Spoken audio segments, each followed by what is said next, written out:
Welcome to the Who's Left Podcast, a show about Indiana politics, history, and culture from an unapologetically leftist perspective. My name is Scott Aaron Rogers, and I'm recording from Bloomington. So, going back to the earliest episodes of this podcast, we've debated whether it is possible to affect progressive change working in the confines of the Democratic Party.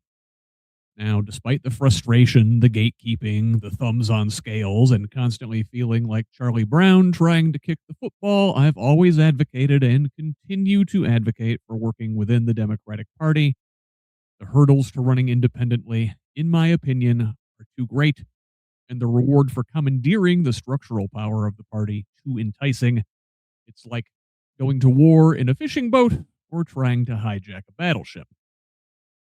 I guess today disagrees, and that's okay. Ben Davis is running for Indiana House District 13, a sprawling rural district in western Indiana stretching from West Lafayette up to Kentland and down to Covington. Having never identified with either of the major parties, and consequently not voting in their primaries, he was ineligible to run as a Democrat, at least without the permission of his local gatekeeper. So Davis is carving his own path, running outside the system as a member of the new Socialist Party of Indiana. SPI is attempting to procure enough votes to gain a ballot line in future elections. A tough hurdle to clear, but perhaps an important step in breaking the two-party duopoly. In the following conversation, we'll talk about that decision, the barriers to running an independent campaign, and overcoming decades of Red Scare baggage around socialism. We'll look at who Indiana's current representatives really serve, the corrupting influence of money in politics, the resonance of economic populism in rural areas, and the two main pillars of his campaign platform. Now, real quick, before we get to the interview, a big ask. This is an independent media project. We don't paywall content. We don't sell out to advertisers. We don't have billionaire benefactors. Only individuals like you keep this thing going. It is a foundational principle of Who's Left and the larger Progressive Indiana network that we refuse to hide valuable information behind paywalls in the middle of a political crisis, even if that's not in our financial best interest. So please, if you find value in this work, go to progressiveindiana.net and subscribe at the paid level. It's only $5 a month or $50 a year to help us build the infrastructure that will pop the right-wing media bubble in this state. You can also make a one-time contribution to Who's Left on Cash App or Venmo. Links are in the show notes. And listen, paid subscription isn't in the cards for you right now. That's okay. You can still help by liking and sharing on social media, commenting, leaving reviews, providing feedback, and forwarding articles to your people. Get us next time. Mostly, we just want you here in this community of Hoosiers dedicated to making this state and its government work for all of us, not just the elite few. Please join us. Follow me on Blue Sky, Instagram, and Threads at whosleft.us and on Facebook, TikTok, and YouTube at Who's Left. Progressive Indiana Network's handle is the full spelled out name on most sites, but on Blue Sky and TikTok, it's PIN Indiana. Please help us grow with a follow wherever you're at. Tell the others. Let's build a radically democratic Indiana together. Now, here's my conversation with Ben Davis. All right, here with me is Ben Davis. Ben, welcome. Hi, welcome. Thanks, Scott. Thanks for having me on.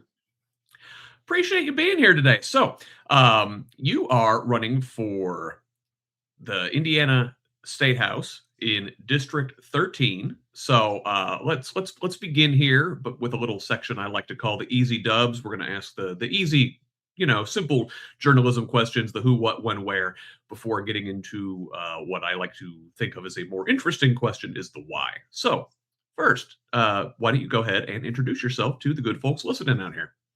Well, hi.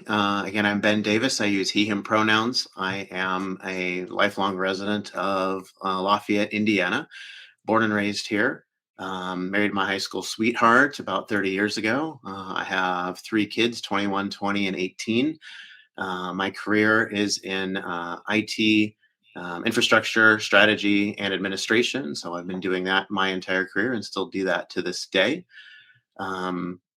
I've been really, interested in always in my career of figuring out and solving problems for people, right? Using technology, not technology for technology's sake, but how can I, make changes to the conditions of the environment, learning new things, so that I can, make people's working lives easier. So that's been a constant thread throughout my career as well. So Yeah, I like the way you framed it, like not just technology for technology's sake, which I'm sure might come up in a say AI related discussion down the road. maybe.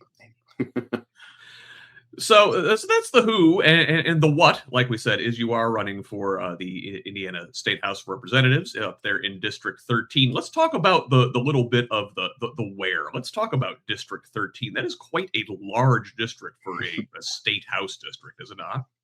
Yeah, it happens to be the largest by land area in the state, as luck would have it, of where I live. So it includes the kind of the non-urban, mostly parts of Tippecanoe County, and it includes the south part of Lafayette, city of Lafayette, but then kind of the northwest and south parts of Tippecanoe County. It includes all of Warren and Benton counties, most of Fountain County, and then some townships of surrounding counties like Newton County, Jasper County, and a few others. So yeah, quite large. Goes all the way from like Ketland, Indiana, all the way down to Covington, Indiana. That is a very very large stretch. Yeah, I mean that's larger than some congressional districts, and it sounds like the way you described, especially the area around Lafayette. This is your classic gerrymander to dilute some of those Lafayette area residents who probably tend to vote Democratic, to dilute their power with a vast swath of rural voters. Is that fairly accurate statement, would you say? I'd say that's probably pretty likely, considering who controls our legislature for the last 12 to 16 years, and the fact that Indiana allows legislators to choose their own voters. So, yeah. Yeah, yeah, and their own congressional voters at the federal level, which fortunately we at least saw some pushback in that regard here in the last month. So small victories where we can take them, I suppose. Yeah. Yes, that was. I was actually there at the State House that first Monday. Was it December 1st? Yes, Rallying against yes. it, and I was there the entire session, or in the actual room where they were deciding things. So it was very interesting. It was very interesting to see how that all went down that day. But yeah, I was there to support the rally and everything. So So we spoke a little bit just now to the dynamic between Democrats and Republicans in the state of Indiana. Now, I think it is particularly interesting that you would consider yourself neither. Is that fairly accurate? yeah, that is accurate. Definitely have never considered myself anything close to Republican, but I've never registered for and voted for a primary because, again, I've never identified really with either party. Um, while I could tend to agree much more with the Democratic side of things. Um, Again, my issues with the Democratic Party, as you can see in my website and things, is that they're just as controlled by big money, and capitalism that the Republican Party is, right? While in lower, smaller seats like mine, or even local seats, right, that may not matter as much. As soon as you start to move up at all, that blue team versus red team dynamic is going to show up, and I've kind of experienced that myself as well. So here in Tippecanoe County. So um, again, as far as kind of my own identity, right, with the nationally, with the militarism, of the U.S. empire, right, with the war in Gaza, the I'm sorry, the genocide in Gaza, the policy, for capitalism, regardless of which party you're in. Um, yeah, it's not something I can't really identify myself as a Democrat. So yeah, I'm much more comfortable running outside the two party system. I think the two party system creates so many problems than it helps. So yeah, I'm really happy not to participate and try to build something else. Yeah, very interesting, and it's certainly an extra hurdle There are I had Nathan Gosch from Independent Indiana on the show a few months ago, and that's one of the things we talked about is the various hurdles you have to go through, the whole signature collection process if you're not Right. running as one of the two major parties. Are you relatively far along in that process already, would you say, or sort of just beginning? So I had started to collect signatures a few months ago under the independent badge, right? So, kind of the story, short version of the story is I was planning to run as a Democratic Socialist, but as a D, as others have, such as Orna Mamdani. But my Tippecanoe County chair said, well, you need to label yourself as some kind of a Democrat in order to run. And as we talked about, I'm not comfortable labeling myself as a Democrat. I was happy to collaborate with the Democratic Party, but they really weren't willing to do that. So I changed my party affiliation from D to I.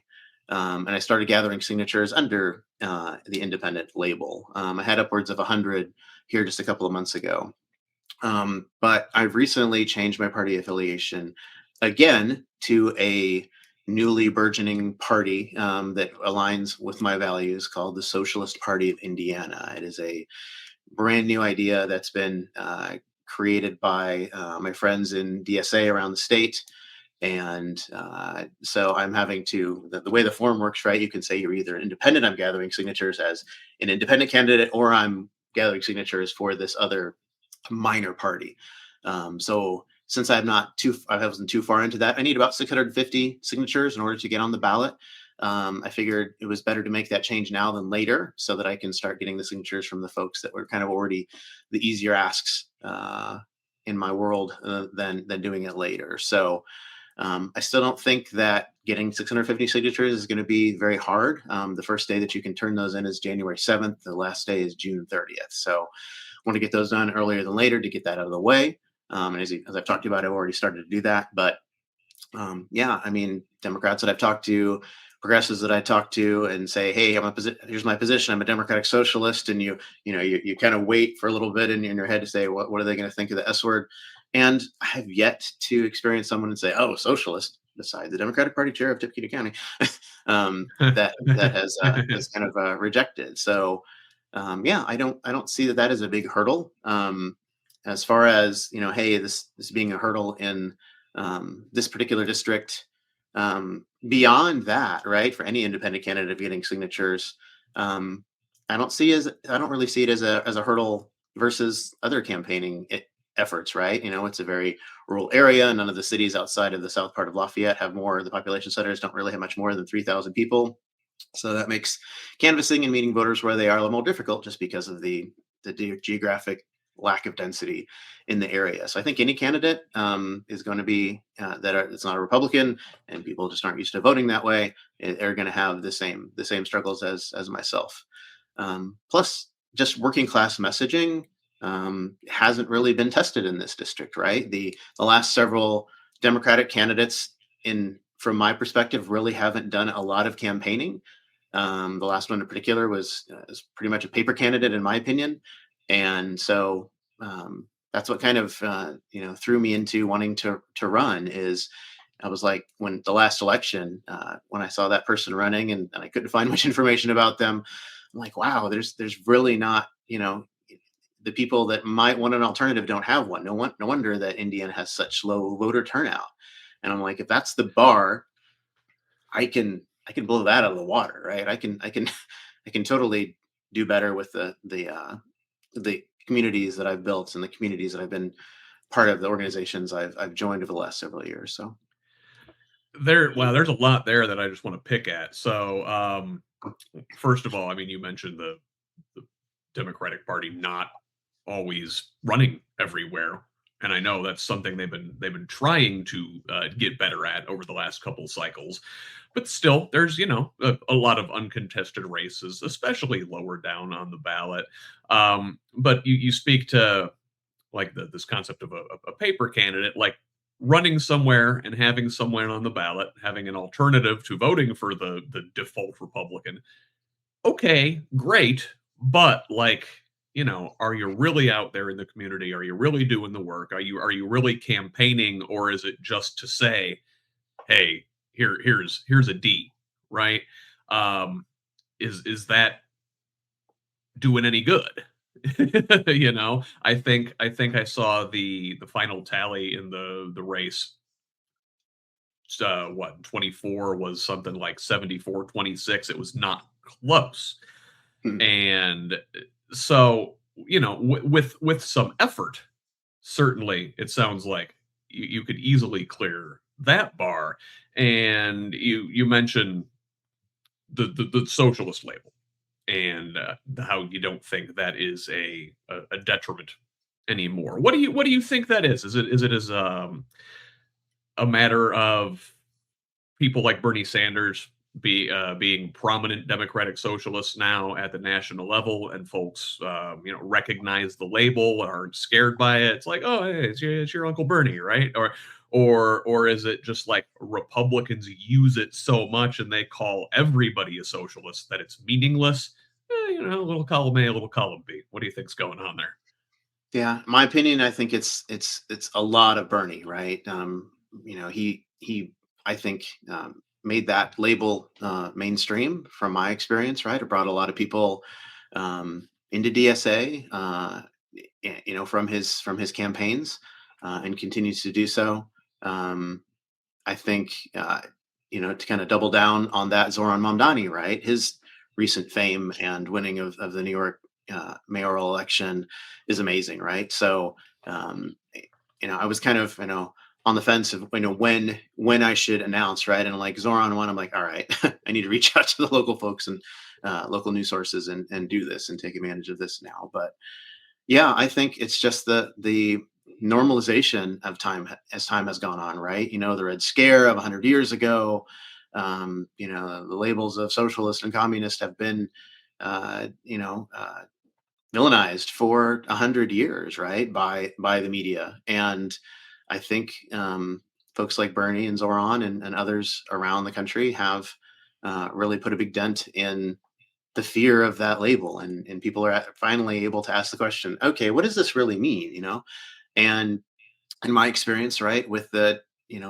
people I've met in Tippecanoe County in the Democratic Party, people in Warren County in the Democratic Party, you'd be surprised of how many people come out and say, yeah, I'm actually a socialist, or I agree with so many values of socialism, itself, right, when you kind of get them in person or whatnot. So it's been pleasantly surprising. I'm sure I'm going to get pushback, eventually, but so far, people really haven't pushed back in the main conversations I've had with people. So yeah, I think things are changing. The right has created so much harm and come out openly. Um, uh, in opposition to so many values that Americans have, that I think this is a key time for folks like myself to finally come out of the shadows is not the right word, but step out of the closet or something and actually run full fledged as a socialist to um, if nothing else, right, to share those working class values with people, that Medicare for all, for free healthcare, free education, a living wage, all these mainstream, talking points, so that uh, other folks can come up soon and understand, that the electorate can understand that, wow, well, these are real things that we can really possibly do.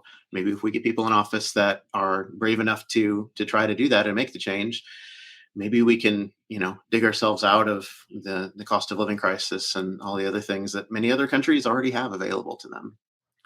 Right. Now, I mean, you spoke about Zoran in New York, and he's certainly a very captivating figure, a skilled campaigner, just a really, really bright guy, really effective communicator. Now, I love me some Zoran. I don't know how well Zoran would play in, rural Western Indiana, but you spoke about Bernie. And, I think people forget around here that the last time Indiana had a competitive primary at the presidential level was 2016. And in that primary, Bernie defeated Hillary Clinton in Indiana. That kind of democratic socialism does seem to resonate in rural areas, whereas, maybe Mamdani's socialism, same thing, but the way he talks about it wouldn't resonate maybe as well in rural areas. But Bernie Sanders, being from Vermont, being from a very rural, let's say a very white state, maybe knows how to speak to these things in a way that your average Hoosier voter understands, isn't scared by, doesn't fall for the Red Scare tactics. Yeah, I mean, Zoran's particular policies have to be a little bit different from the super urban area where he's at, right? The free buses, free childcare, and freezing the rent and things like that, right? They're very specific to New York City. The policies that both of them talk about, right, is using the tax money that is collected for the good of everyone, right? And fairly taxing everyone, right? So in our state, we have a flat tax, right? So it doesn't matter if you make $10,000, you make $1,000,000, you pay the same 3% or so. We're one of 12 states that have a flat tax rate. And we're the second or third lowest tax rate, so the fact that the rich people pay the same as everybody else doesn't really help our budget, right? We have education. We have lack of funding in education. We don't pay our teachers very much. Healthcare isn't great. Rural healthcare isn't great, right? Transportation isn't great, right? We just our bus system here in Lafayette, right, just is having to continue to decrease service because of funding keeps drying up. So the fact that the wealthy aren't paying their fair share is causing a lot of our problems here, and our policies in our state are continuing to support that paradigm. The person making $40,000 pays $1,200 a year in taxes or so. The person making $400,000 pays $12,000. That means that the person making $40,000 is left with $38,000, and that person making $400,000 is left with $388,000. I think it would benefit everybody to have that be a little bit more tiered. So. Yeah, and that doesn't even begin to touch the people who are making, $48 million a year. Yes, absolutely. There's plenty of those too that are very happy with their 3%. So. Yeah, and well, so we spoke to this a little bit about rural socialism and the way it's sort of perceived that collectivism doesn't fly outside of city limits. But if you look at when the Democratic Party used to do well in rural areas, from the turn of the last century through into the 60s, into the civil rights era, until Nixon, say, it was the Democrats that had some sort of economic populist message that they took out there. The FDR, the New Deal, the rural areas were part of that base. White conservative rural voters voted Democratic for decades and decades. And then you saw the Republicans, you saw the Southern strategy, you saw Nixon and then Reagan start tugging at the racial thread to maybe unwind that coalition as Democrats embraced the civil rights movement. But then the parties, the Democrats, and I think you speak to this as someone who doesn't identify as a Democrat, quit talking the economic populist message. They kept the, what some folks are derisively calling the woke stuff, and ignored the economic parts. If you look at Clinton, you look at NAFTA, even the Obama era, to an extent, they kept these neoliberal policies and didn't really differentiate themselves economically much from the Republicans. They only focused on the identity stuff. Now, don't get me wrong, there are folks out there now in the Democratic Party saying, "Oh, abandon the woke stuff. Just focus on an economic message." And I'm saying, well, I'm of the opinion you have to do both, but you certainly have to do the economic populism. You can't just focus on the woke stuff, as I think we've seen over the last several election cycles. Do you agree with that analysis? Yes. Without the economics, right? If you're just running only on identity politics, which of course is important because we have to support our LGBTQ allies, we have our brothers and sisters, and we have to support, our immigrants and everybody else that they villainize, people of color. The without the economic policies, right? It's superficial. It's the I talked about, right, and Bernie's talked about, right. We have to get money out of politics, right? The donations, right, the big donors, right, are on both sides, right? If a rich person or entity is going to wants to keep their keep their low tax rate and their economic freedom or whatever at their level, whatever candidate's going to support them and that level, they're gonna put their money behind, and that is a huge problem. The fact that you get to be a national politician, and over time you just become a rich person. That's wrong. That doesn't make any sense. But yeah, to your point, right? That it has shifted that direction, right? It doesn't matter which party you're voting for. They're both, militarism empire throughout the world, right? They're both going to help support the 800 military bases that are around the world. They're both going to keep bumping up the military budget every single year. They're going to support policing and prisons. They're going to have anti-immigrant policies. That as the presidents have gone by, right? Those policies have continued to increase. It doesn't matter which team they're behind, right? Which team they want to be on. So the focus has been more on just, we need to win. And that simply, right, whether you're on team red or team blue, we need to win.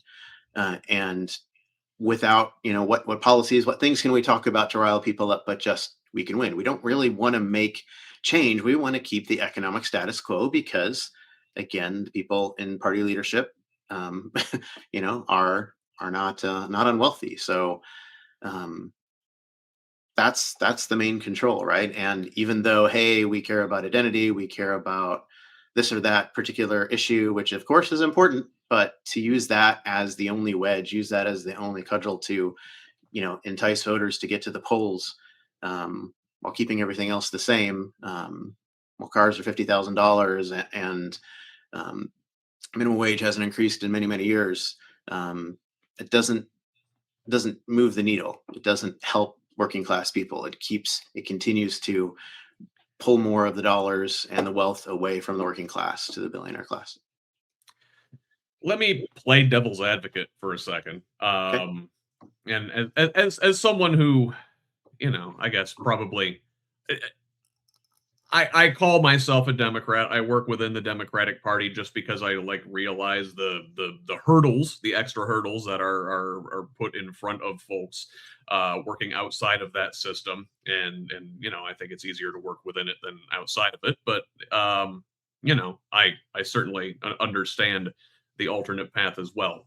But so I think your average Democrat would say, well, we have to raise money to compete. How are we going to implement our policies that would be better for the working class if we don't first win. And in order to win, we need to compete financially with the Republicans. And so in order to compete financially, maybe we have to, not talk about capitalism and not talk about wealth dynamics and not challenge power as much because we need their money. And obviously, if we can't win, we can't implement our policies. We can't move the ball forward, however slowly and however incrementally. I don't necessarily agree with this policy, but I think that's what a lot of folks would say. Why are they wrong? Yeah.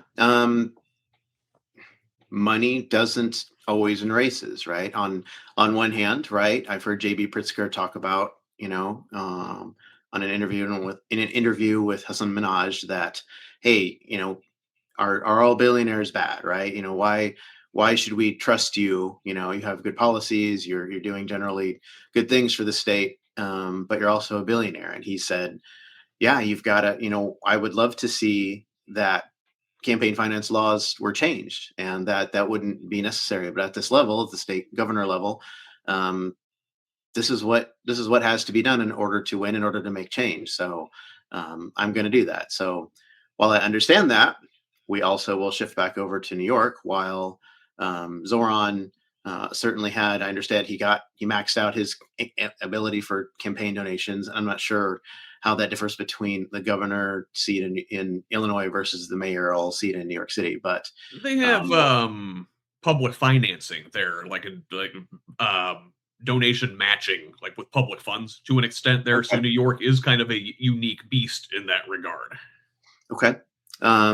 But what also did Zoran have, right? What was it? What was the number? Something like 104,000 volunteers knocking on millions of doors to talk to people, to convince them to say, hey, this is an alternative. This is not the status quo.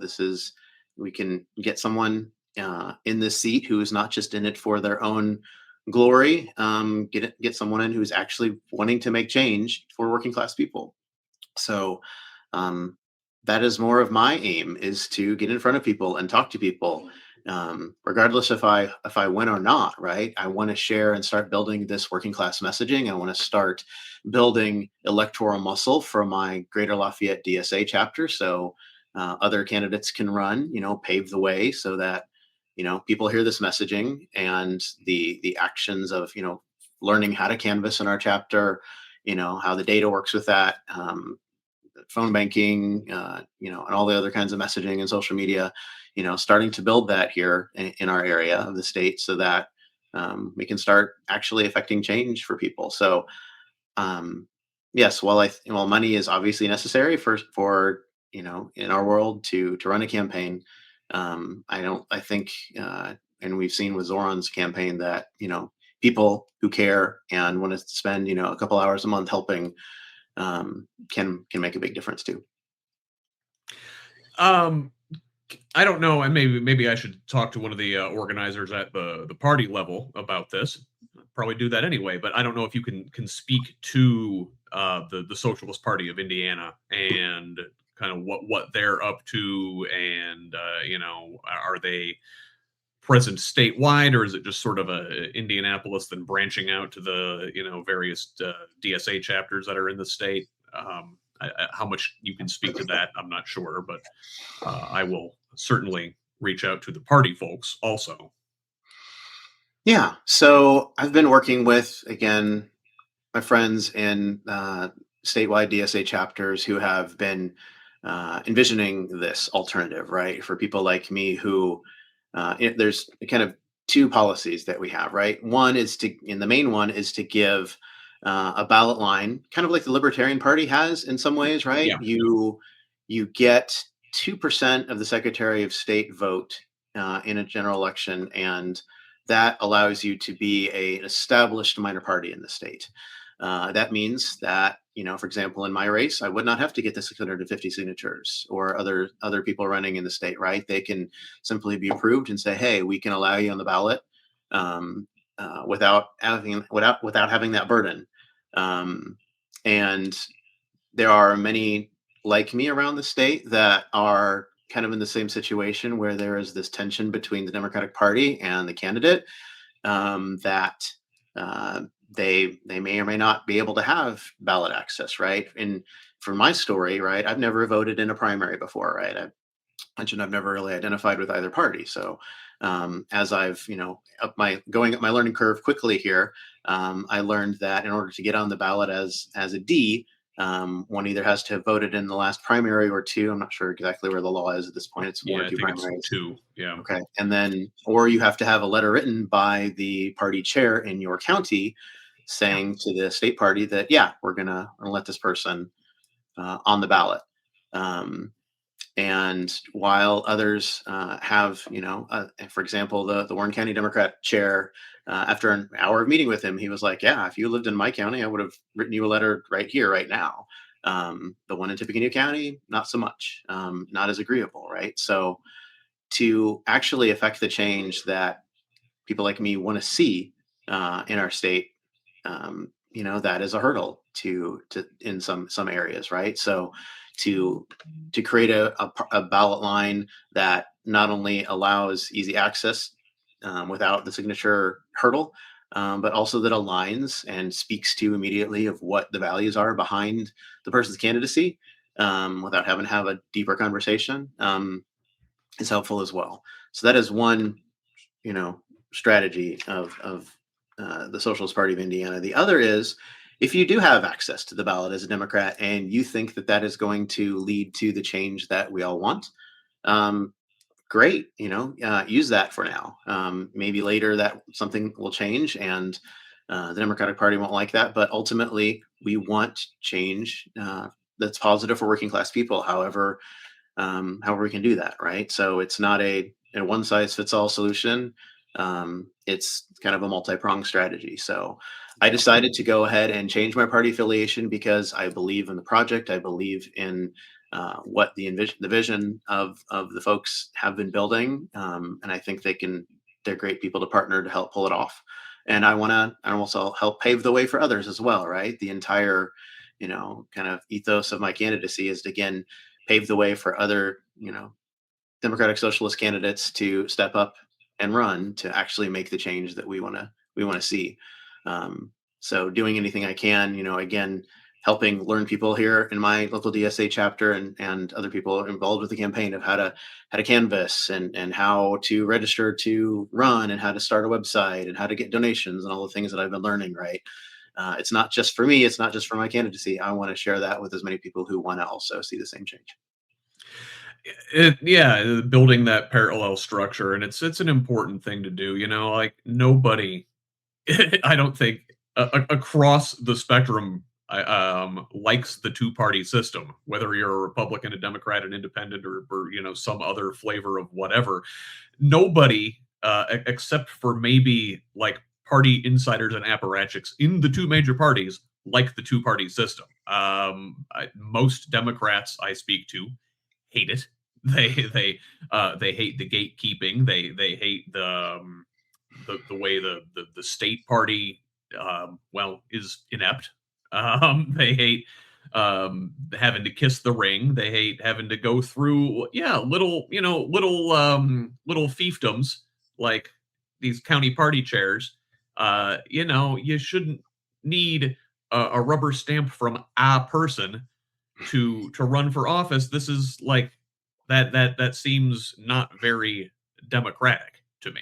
100%. I've mentioned the same thing. Like, this is the Democratic Party, but I have to have a unilateral decision by one person for ballot access if I haven't, again, kissed the ring in some way and voted in some previous primaries. So, yeah, had I known that and was thinking about running in previous years, I probably would have, voted in some primaries to get that access. But again, I'm drinking from the fire hose. So.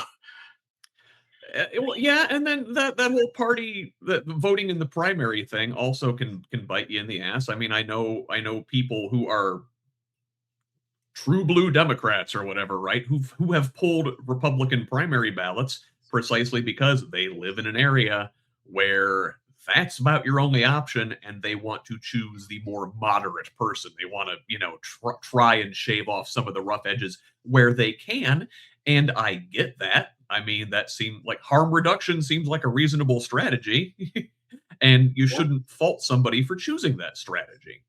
Yeah, I've heard that as well. I think the party chair still has the ability to override that, but I think that's even probably a harder nut to crack than the position I found myself in. So I think it's the same nut. It's you have to convince one person that you're not I don't know a Republican plant or a saboteur or an outsider or whatever. I mean, I get in their capacity as a party official, they need to protect the party and the brand, but like, man, it again, just not very democratic process for the Democratic Party.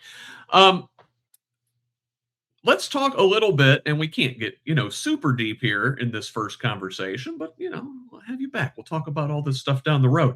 Um, let's look at some of your campaign planks a little bit. And, I've got your website pulled up over here on the other side. You've got a nice, good long list, address income inequality and government oppression, housing and healthcare as a human right, end the genocide of Palestine, LGBTQ rights, on and on.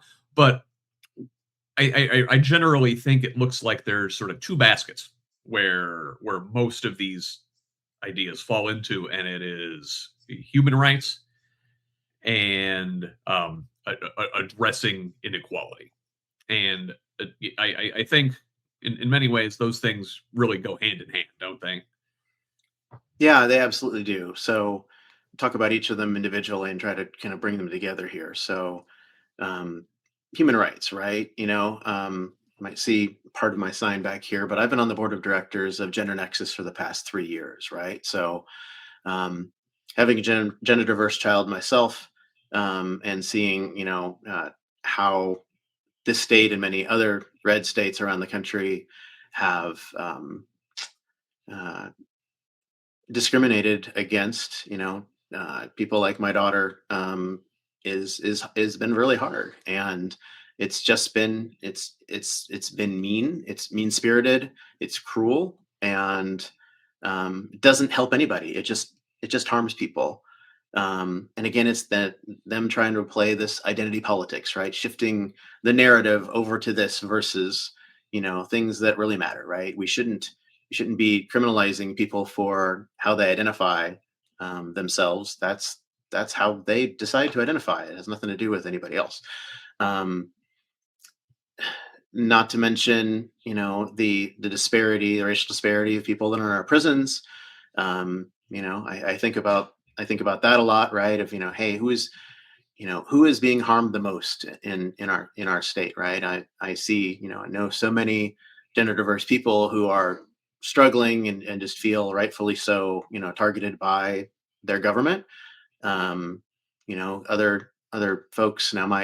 My trans kid is an adult now, so they're not affected currently by Senate Enrolled Act 480 from 2023 that criminalized Yeah. gender affirming care for minors. But I do know many other parents like myself, and having to go out of state just to get the care that they need to support their kid and make sure their kid has what they need.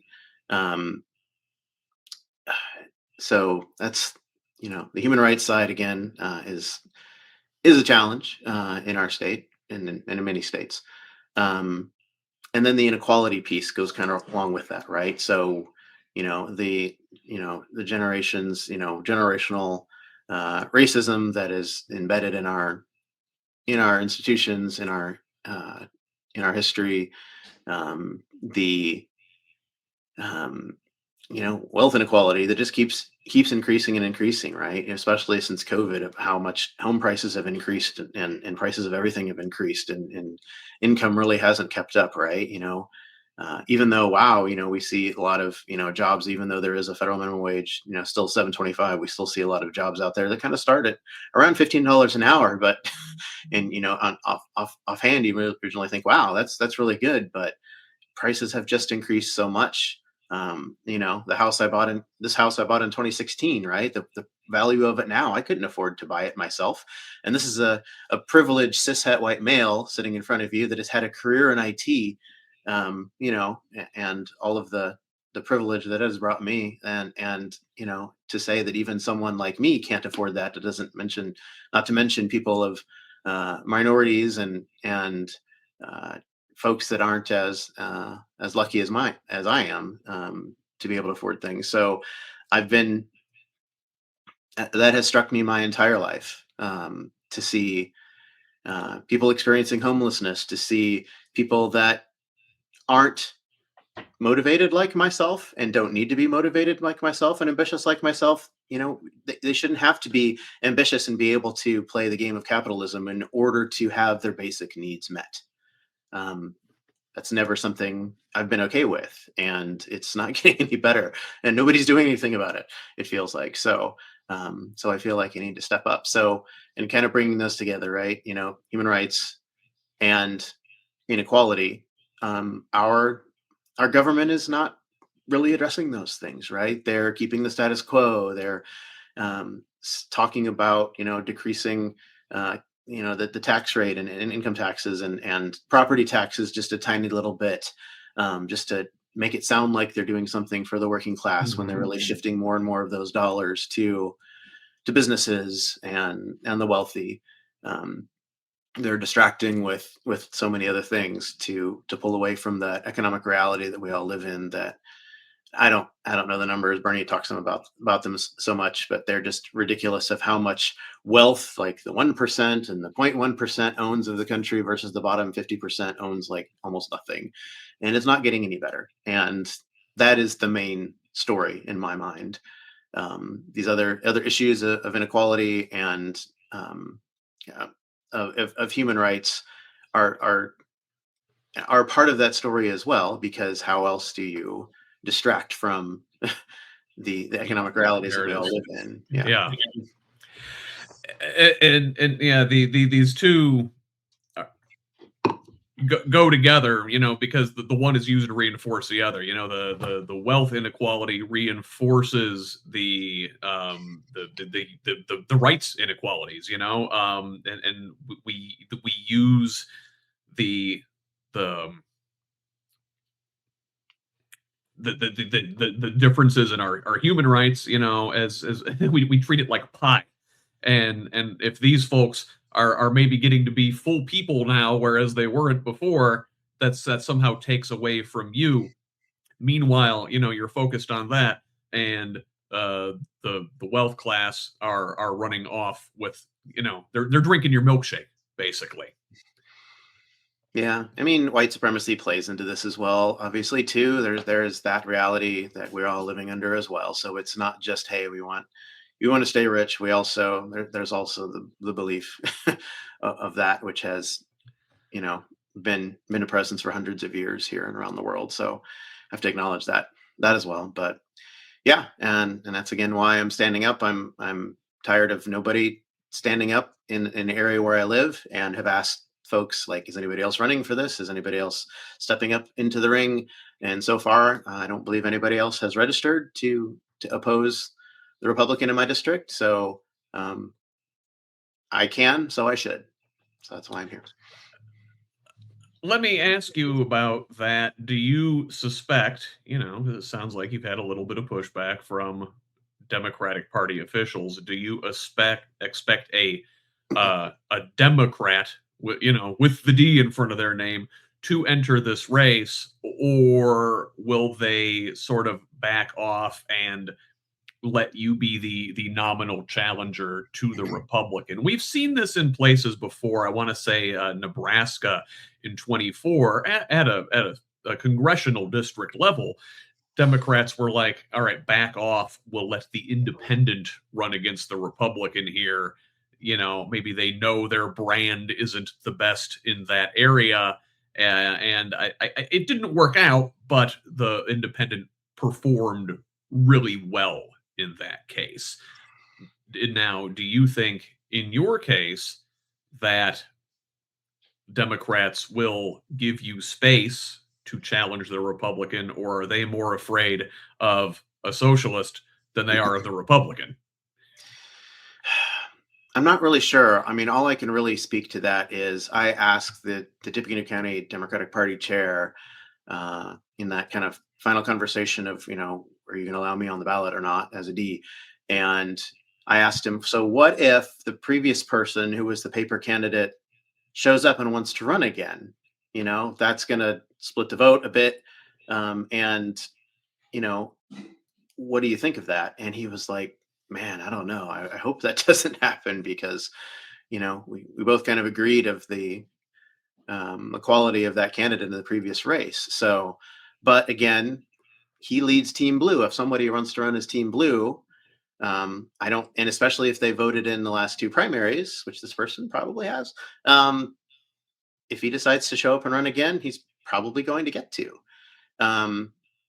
And I don't know how that necessarily shifts my strategy other than just talking points. I've already talked about the previous person and how they really haven't, that's a motivating factor for me to run because I wanted somebody to actually try to defeat the MAGA Republican in office. This person didn't do that before. What's changing at this time? But yeah, I mean, I don't really know if others are going to step up and run, but if they do, then that doesn't change anything really for me besides, the strategy talking points. I'm here to unseat the MAGA Republican and make change for this district in this part of Indiana. If you believe that the Democrat can do a better job of that, then that's what the election is for. So. Okay, let me do the thing that you'll probably hear, but aren't you playing a spoiler? Aren't you afraid that you'll take away votes from the Democrat? How are we ever going to defeat this MAGA Republican? If there are two other people in the race. Yeah, that whole shtick. So, I would respond by saying, the Democrats haven't been here for you for a long time. What makes you think anything is going to change now? They're here to win for the sake of winning. They're not here to make the changes in the material conditions of District 13. That's what I'm here to do. I'm not a rich person at all. I am a working class person like you, and I want to see everybody brought up to the level at least that I am, with where I'm at and the luck and the privilege that I've had.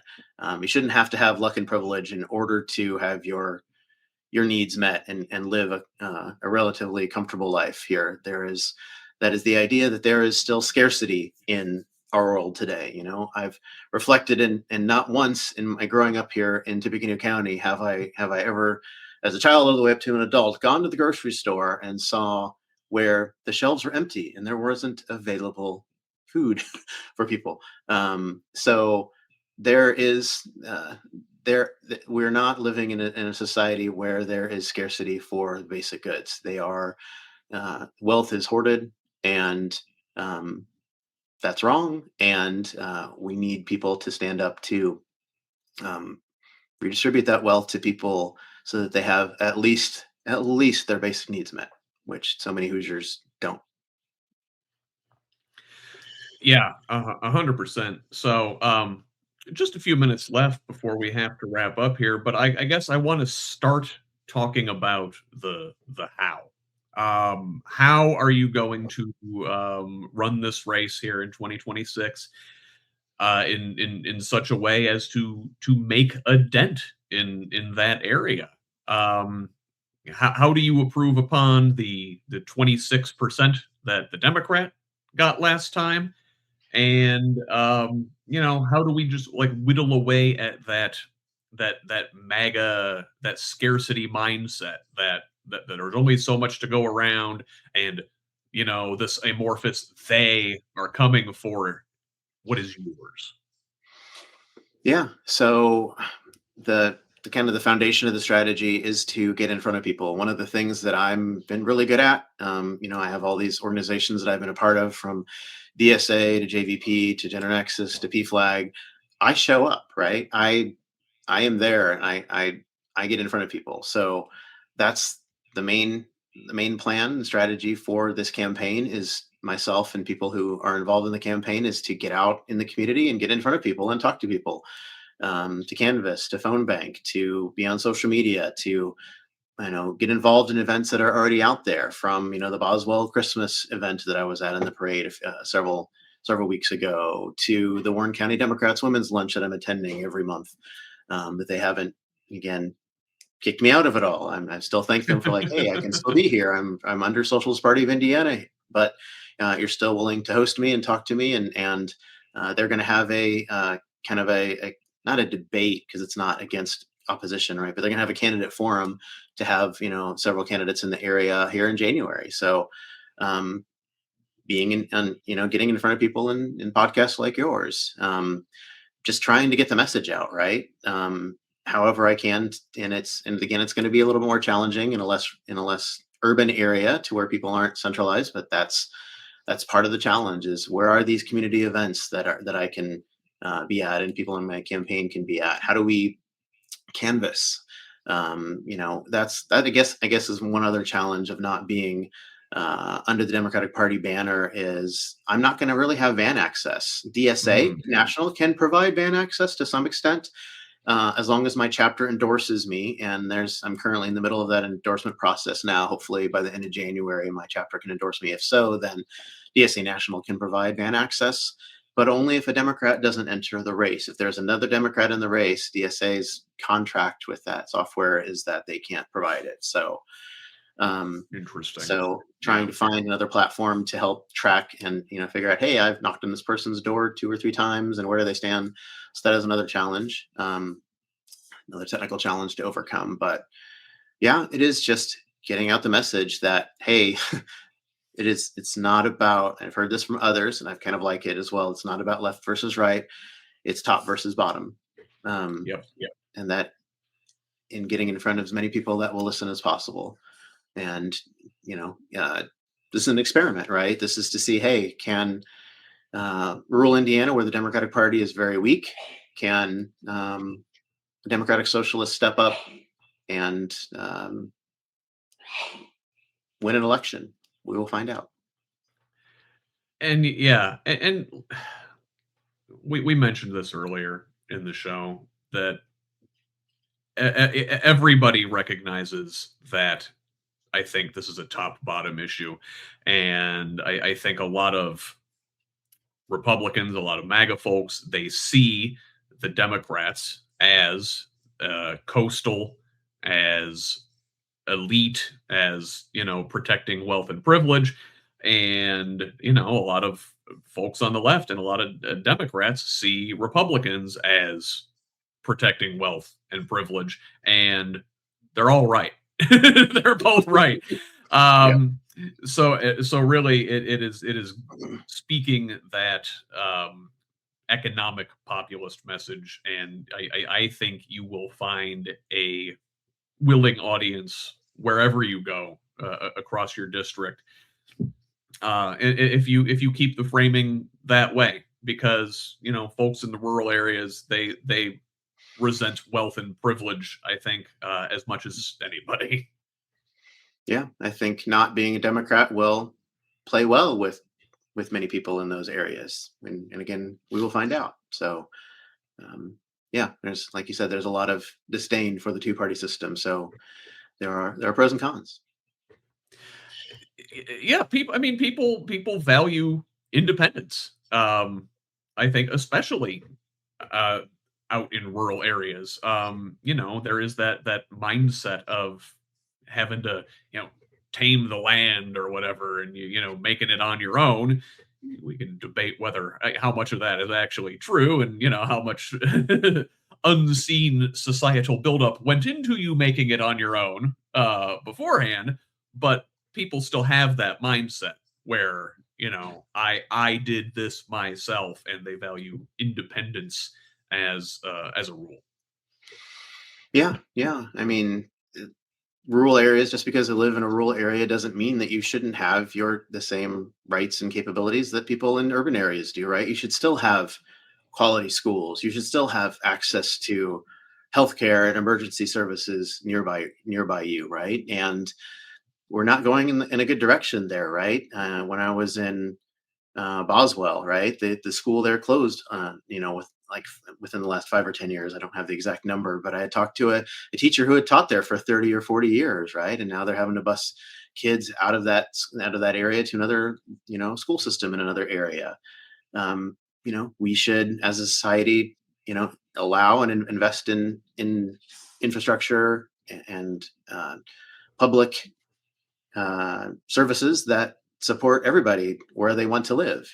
Again, there's not a scarcity. The scarcity argument is completely false. We should be able to figure out how to, flip the script and make things work for everybody, regardless of where they want to live. We're the richest country in the history of the world. We spend $1 trillion a year on war and death, and we mirror a lot of those same concepts here in our own state. So I think there's plenty of room to make some change if we can convince enough people to run, enough legislators to get elected to make that change. Absolutely. Well, Ben, for folks out there that are intrigued by your candidacy and want to learn more about it, perhaps where they could donate or how they can help you with some volunteer opportunities, where would you like me to point folks? Yeah, so the primary place you can find me is at my website. It is bendavis4indiana.com, and that's 4 spelled out FOR. I also am on Substack. I'm starting to post notes there. I'm also reposting those things on Instagram and Facebook, and have a few TikTok videos out there. Again, still trying to build that social media presence, but primarily at my website. So. Very good. Well, we will include that in the show notes and give folks an opportunity to link to that and check out your platform. And very, very well thought out. I've seen lots of campaign websites that are still under construction at this point, so it's good to see you've got some groundwork laid there. Yeah, lucky with my IT background that is a little bit easier lift for me. So. Very good. But again, willing to help others in my area, right? I've helped, some of the other local Democrats are like, hey, where's your website built on? Or how'd you get your email set up? And I'm like, here's how to do it. So again, certainly happy to help those that are still working up their learning curve as well. Very good. Excellent. Well, Ben, good to talk to you here today, Ben, and excited to hear more about this campaign as it goes forward. We'll have you back. Once again, that was Ben Davis. It's a long, lonely road running outside the two-party system, but more power to those who try. We'll keep an eye on his campaign for House District 13 and hope to follow up down the line. But for now, that'll conclude our episode. I'll be back this Sunday, as I am every weekend, with Who's Left This Week, streaming live on YouTube, Facebook, and of course at the new progressiveindiana.net. Indiana's most thorough weekend Sunday news and politics show. It's a lot of fun, if you can call following the news in this timeline fun. My panel and I go around the corn, cover all the week's top Indiana news stories, and look at U.S. and international happenings through a Hoosier lens. I hope to see you there in the comments, but if you can't make it live, the program will be available for download later Sunday afternoon. Thanks once again to Ben for this interview, and for his courage in taking the road less traveled. Thank you for listening. One last reminder to please consider supporting Who's Left and the wider Progressive Indiana network with a paid subscription if you're able. This independent media project relies solely on the generosity of kind patrons like you to make this information available for free to everybody. Again, that's at progressiveindiana.net. We could also really use a follow on social media at Progressive Indiana Network on Facebook, Instagram, and Threads. Please subscribe to our YouTube channel at the same handle. Over on Blue Sky and TikTok, the handle is PIN Indiana. You can find me on Blue Sky, Instagram, and Threads at whosleft.us. It's at Who's Left on all the rest. Direct message me at any of those sites with feedback, tips, ideas, and concerns, or you can email me at scott@whosleft.us. Finally, please forward the show to a friend, have them pass it on too. Let's keep building this project in a truly democratic state, one conversation at a time. Until the next one, this has been the Who's Left Podcast. I'm Scott Aaron Rogers. Love each other, Indiana.